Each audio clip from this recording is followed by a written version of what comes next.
Bonjour chère Vierge, dans cette vidéo je vous présente quelques prévisions et conseils pour la semaine du 18 au 24 mars.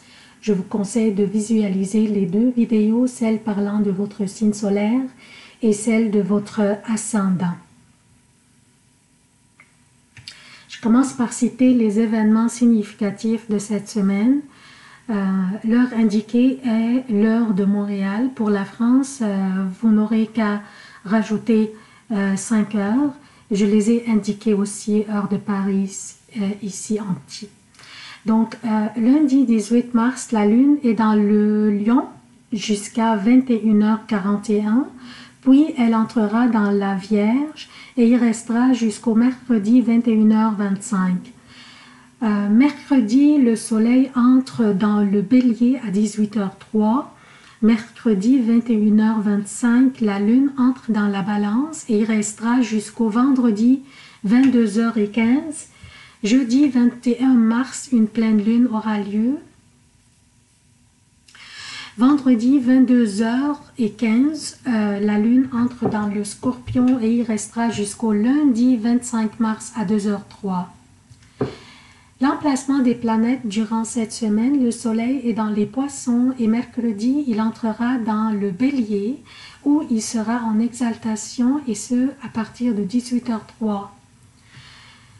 Mercure est dans les poissons et en rétrogradation, Vénus est dans le Verseau, Mars est en exil dans le Taureau, Jupiter est à son domicile le Sagittaire, Saturne est à son domicile le Capricorne, Uranus est dans le Taureau, Neptune dans les Poissons, Pluton est dans le Capricorne. La bonne nouvelle pour cette semaine, chère Vierge, est que le Soleil qui est dans les Poissons, présentement en train de vous opposer, ici, va en sortir et entrer dans le bélier.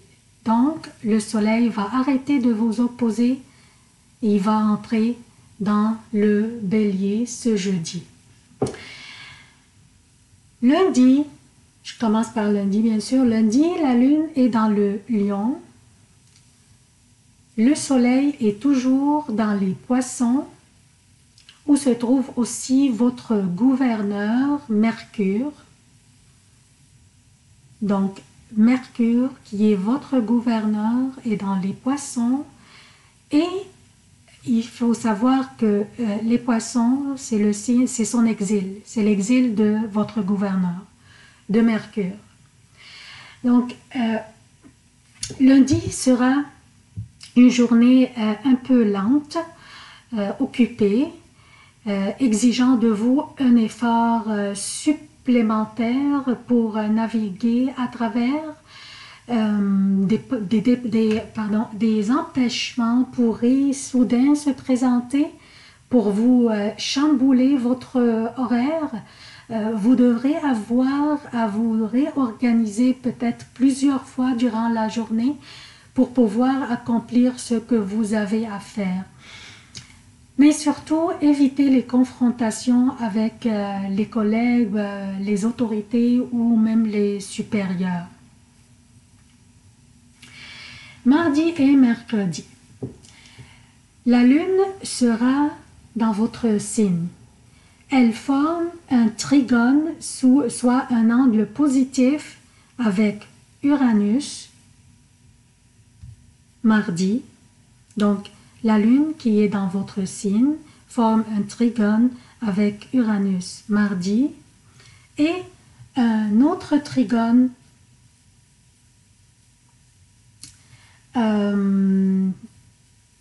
mercredi avec Saturne.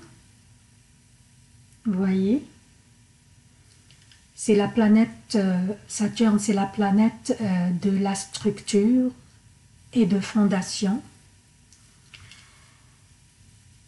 Et aussi un autre trigone avec Pluton.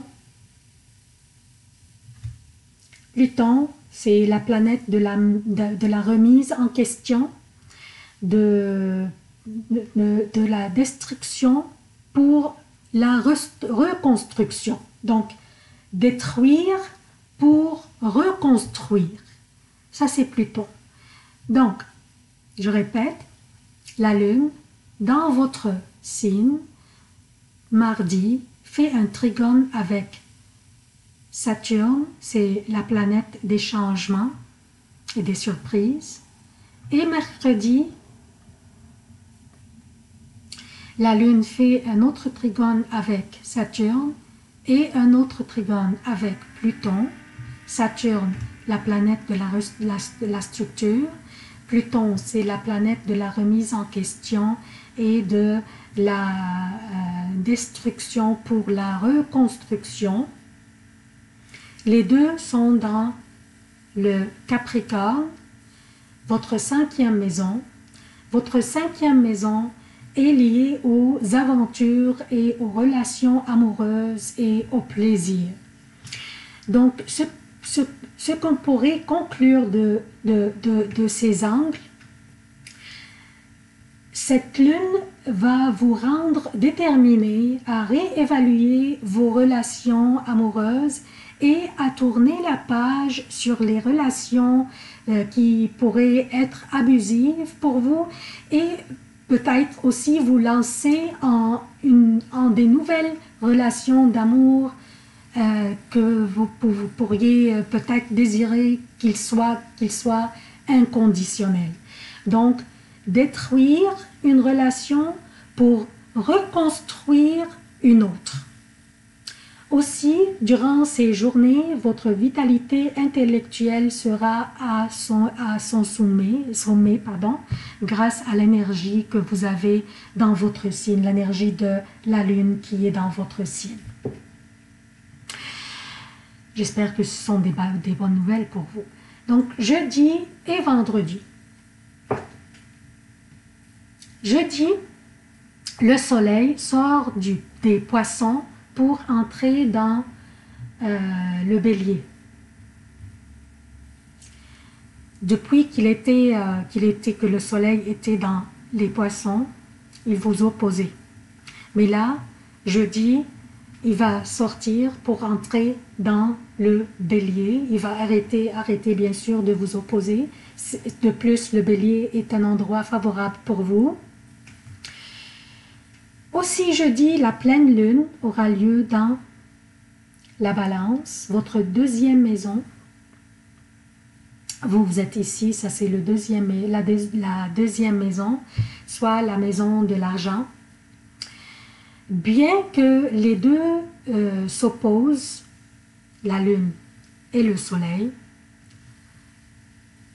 bien qu'ils s'opposent, mais cette opposition ne vous affecte pas vraiment. Avec l'énergie de la lune dans votre maison d'argent, il est le bon moment pour vous pour avancer avec des projets, par exemple, pour planifier, exécuter vos plans sans hésitation. La compétition ne vous affectera plus. Donc, ayez le courage de foncer. La pleine lune aussi pourrait signifier pour vous l'accomplissement ou le début de l'accomplissement d'une transaction ou d'un projet ou d'une transaction d'achat par exemple ou de vente importante. Donc ça c'est ce que la pleine lune pourrait signifier pour vous.